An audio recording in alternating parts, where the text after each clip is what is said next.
సుందరపురం అనే చిన్న గ్రామం. అక్కడ రైల్వే స్టేషన్ పక్కనే ఒక చిన్న రెస్టారెంట్ ఉండేది. ఆ రెస్టారెంట్ ప్రత్యేకత ఏమిటంటే దాన్ని నడిపేది ఒక మాట్లాడే పెద్ద చిలక, పేరు మైత్రి. గ్రామంలో ఎవరికి ఆకలి వేసినా, ట్రైన్ ఆగినా అందరూ మైత్రి రెస్టారెంట్కే వచ్చేవారు. మైత్రి ఉదయం పూట వండి వండి వేడి ఇడ్లీలు సిద్ధం అని మైక్లో చెప్పేది. ప్రయాణికులు ఆశ్చర్యపడి మరీ వచ్చి తినేవారు.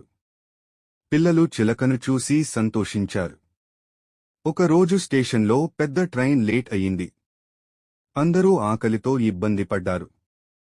అప్పుడే మైత్రి వేగంగా రెస్టారెంట్లోకి ఎగిరి, చెఫ్లకు ఇంకా పళ్ళెం పెడండి, నీళ్లు పెట్టండి అని చెప్పి అందరికీ ఆహారం సరఫరా చేయించింది.